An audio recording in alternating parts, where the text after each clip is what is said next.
In Japan, where the heck are you supposed to eat breakfast? Hi everyone, it's Abby from Pictour. I'm a photographer and guide in Japan, and that's something I hear way more often than you'd think from people visiting here.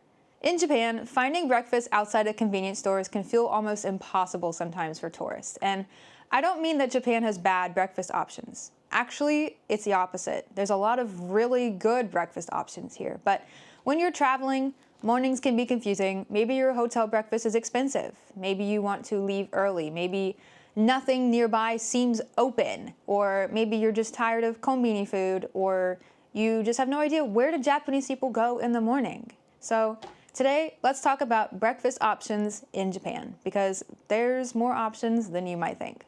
Let's start with the easiest one. The most obvious and beginner-friendly option is hotel breakfast, but let's know what to expect. In many Japanese hotels, breakfast is served buffet style, and you'll find both Japanese and Western options. On the Japanese side, you might see rice, miso soup, grilled fish, tamagoyaki, natto, pickles, seaweed, tofu, small side dishes, and maybe like simmered vegetables. And on the Western side, you might see bread, salad, eggs, sausages, yogurt, cereal, coffee, and juice. And if this is your first time in Japan, or if you have an early train, hotel breakfast can actually be very convenient. So you don't need to search for a restaurant. You don't need to think too much. You just eat, you go back to your room, you get your bag, and you start your day. The price will of course depend on the hotel, but I usually would expect it to be around 1,800 yen per person and more in many places. And to put 1,800 yen into context, if you go to a popular and well-respected ramen shop in Japan, it's probably going to cost you 1,300 to 1,500 yen per bowl of ramen. If you're staying at a 4- or 5-star hotel, breakfast can easily be 4,000 to 5,000 yen. Sometimes I've seen even more than that. And of course, higher end hotels will of course have higher quality breakfasts. But if you want convenience and a big breakfast in the morning, all of these things might be worth it. Personally, you've heard me say this before, I don't usually eat breakfast at hotels. I just don't think it's really a cost-effective decision. But there is one major exception. If you stay at a ryokan, a traditional Japanese inn, I highly recommend booking a plan that includes a traditional breakfast. One of the best breakfast experiences I have ever had was at a ryokan in Hakone.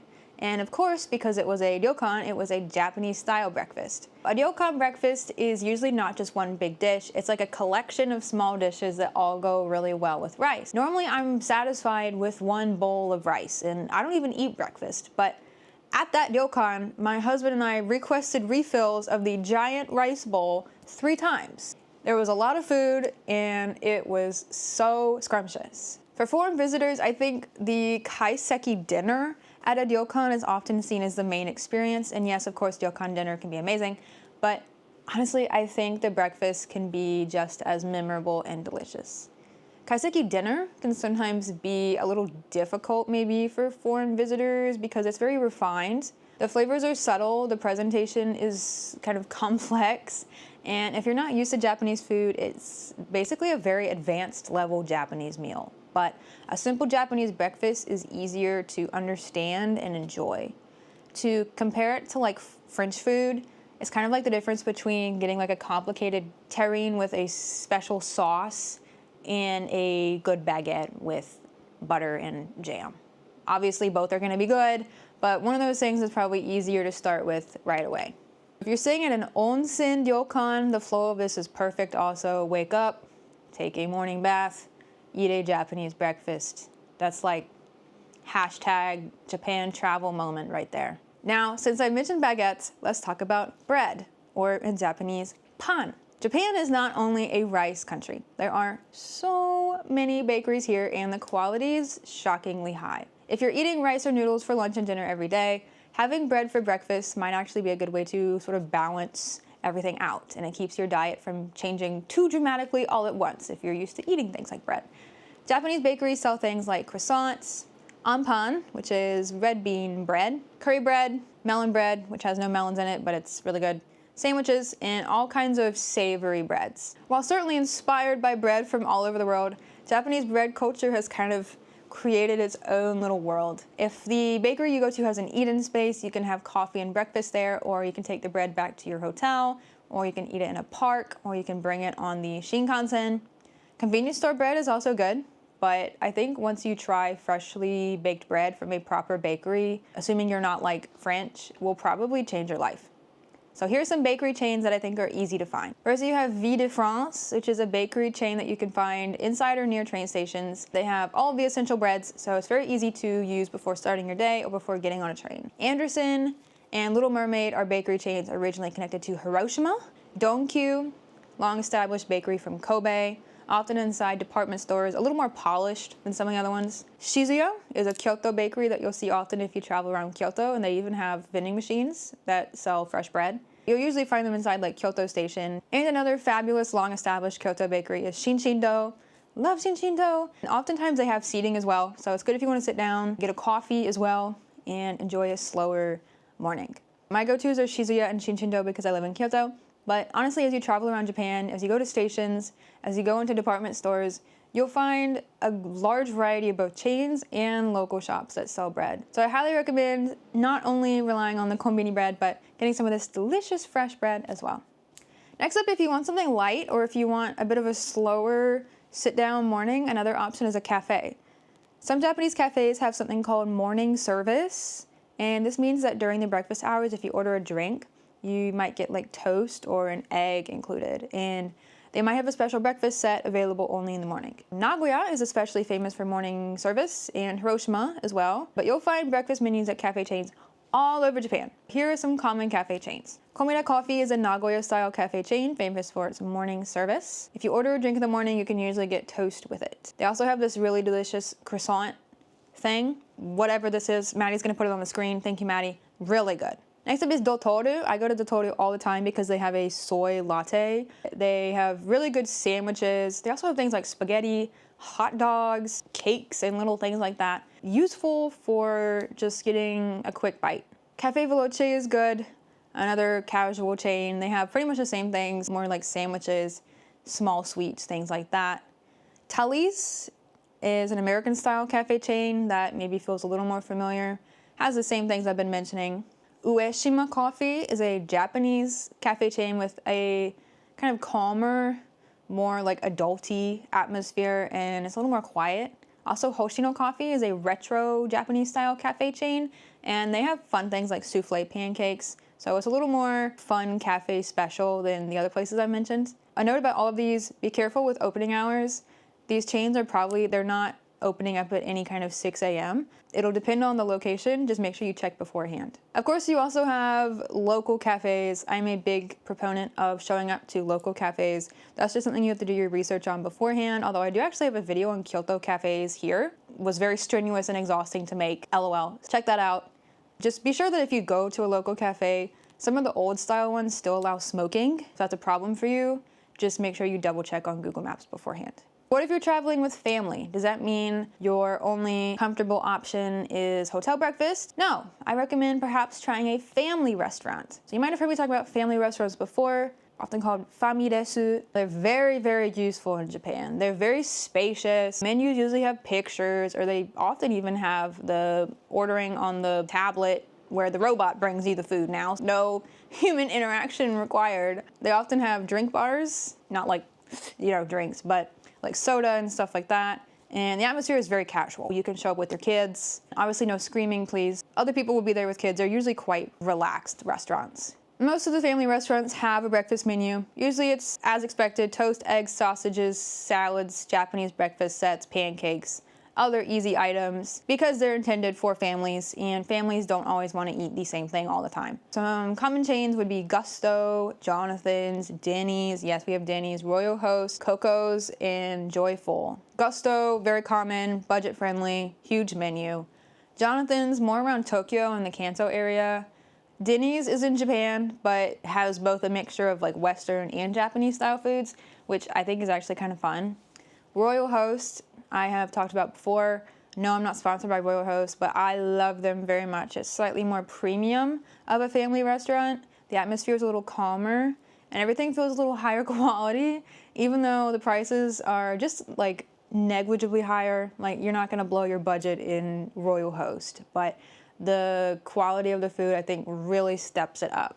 And they do have both Japanese and Western style breakfasts. Two more would be Coco's, which has a trillion menu options, and some places even have breakfast buffets. Joyful, which is more common in Western Japan and like different regional areas, which is useful if you're not just in the big tourist cities. So of course the lower priced family restaurants are gonna be a little more noisy. That makes them easier to enter with small children. People with small children are probably like, okay, good, like maybe my kid's ready to make some noise sometimes. Family restaurants. But of course, still be respectful and keep things relatively quiet. Next up, I'm gonna talk about the easiest breakfast option for when your brain literally will not turn on. And that would be convenience stores. They're cheap, they're fast, they're absolutely everywhere, and honestly, pretty strong contender here. They have so many things you can use for breakfast. You have rice balls, sandwiches, bread, yogurt, boiled eggs, salads, miso soup, smoothies, salad chicken. I mean, if you can dream it up, they probably have it. If you want to start sightseeing early, or if you're taking the Shinkansen, or if you didn't get breakfast at your hotel, or they won't even serve it to you as early as you want to be up, going to a convenience store is convenient. And since you'll probably have lunch and dinner at restaurants, using convenience stores for breakfast is a nice way to experience these convenience stores that everyone is massively hyping up on the internet without replacing every single meal with them. The big three would be 7-Eleven, Family Mart, and Lawson. 7-Eleven is like all reliable for me. They have everything, and they also have the smoothies, which I've talked about before. Family Mart, a little more emphasis on hot snacks like the Fami Chiki. And then Lawson is probably better for sweets than any other place. And they also have a wide variety of more health conscious options.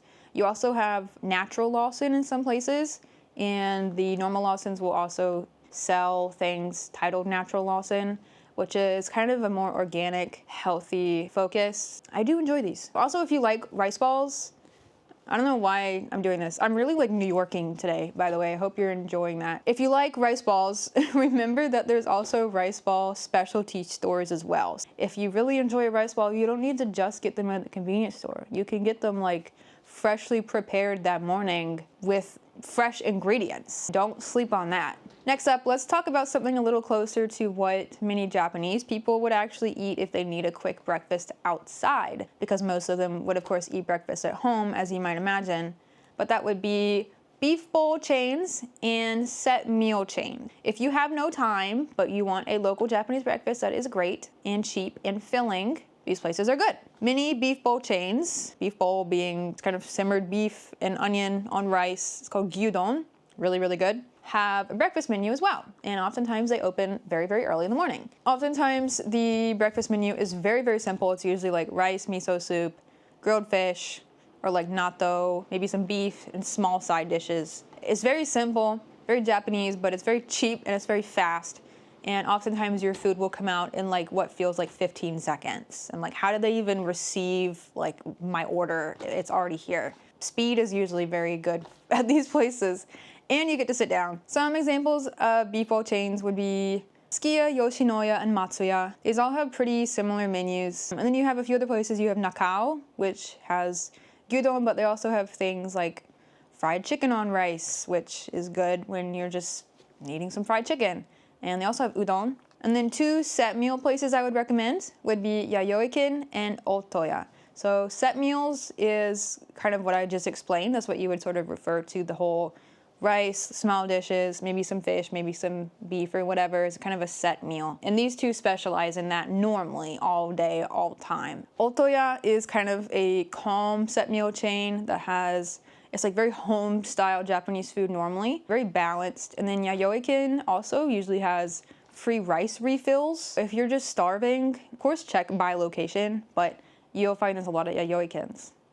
Another thing you should remember is that train stations in Japan are often basically shopping malls. And I say this a lot on my channel. It's really true. Like I do almost all of my shopping for almost anything inside of a station or station adjacent area. Big train stations often have cafes, they have bakeries, they have rice ball shops, they have soba shops, convenience stores, bento shops, standing noodle shops. I mean, literally anything you could possibly envision a train station, particularly I'm talking about a decently sized train station, will have it. But even small train stations will have at least a convenience store unless you're really just out in the rice fields. If you're taking a Shinkansen or limited express train, you can buy an ekiben, which is a train station bento before boarding, or you can just eat something quickly inside the station. So in Japan, stations, they're truly just not only places to catch a train.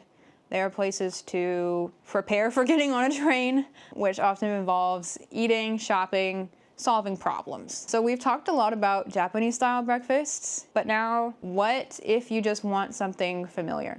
Then fast food can help. Some of you are gonna hate me for saying this, but there are some times that you really just, need to go to McDonald's, especially if you have that good old American blood running through you. And even these familiar chains can be kind of interesting in Japan because the menu often has Japan-only items or flavors that are quite different. Also, if you're eating Japanese food every day, sometimes you just want something very simple and familiar. I think travel can be more enjoyable when you're not forcing yourself to be super adventurous at every single meal, because I think that gets exhausting sometimes. You have McDonald's, you have Moss Burger, you have Burger King, and you have KFC. And McDonald's is everywhere. And the morning menu is pretty similar to the American one, and what I would imagine would be a lot of other Western countries. Pretty familiar, pretty easy to understand, cheap, fast. Moss Burger is a Japanese hamburger chain. It's a little more Japanese in terms of like flavor, and it's a little fresher, if you will. So it's a little more of a local stop if you're like, I want something fast foody, but I don't want to go to McDonald's. Try Moss Burger. We do have Burger King, and it's not as common as McDonald's, but you can find it in many big cities. And I hate to say it, but the quality is so much better than in the States. It's fun to try. And then of course KFC, which you can eat outside of the Christmas season here. Some of you might know that. So KFC is a Christmas food, but you can eat KFC year round. Finally, I have one more thing to discuss as a good place to get breakfast, and that would be supermarkets. While most of the options I've mentioned are of course part of everyday Japanese life or semi-often Japanese life, if you really want to understand how people eat in another country, you should go to a supermarket there. Supermarkets are fun. You will notice things like, oh, we have this vegetable here, or why is this fruit so expensive, or why is this meat so cheap, or why can't I find something that's normal in my country? And it seems like a very simple experience, but I think it's a very interesting one. And at Japanese supermarkets, you do typically have a good selection of prepared foods. Not only things like literally like bento and bento adjacent items, but even just fresh breads or yogurt, fruit, salads, and then of course drinks. And if you want to eat breakfast in your hotel room, or if you're just like sick of going out every morning, maybe go to a supermarket. Compared with convenience stores, supermarkets usually have more variety, and they can also be better than for people that have dietary restrictions. They're also cheaper than convenience stores, typically. The downside maybe is that there's almost too many options. I wouldn't show up to a supermarket early in the morning, like when you're in a rush to get on a train, because there's a lot of stuff typically inside, and sometimes going through the checkout might be a little more confusing than just going to a convenience store. But if you go the night before and you buy a few things to keep in your hotel fridge, breakfast becomes very easy the next morning. So breakfast in Japan can be confusing at first, but once you know your options, it honestly becomes so much easier and quite a bit more fun. I hope you guys enjoyed this video. I hope you were able to learn something about eating breakfast in Japan, because I get those questions a lot. So let me know in the comments what breakfast food you're looking forward to eating, and if the answer is not natto, you can exit the comment section because natto is the right answer. I will see you guys in the next video. Bye bye.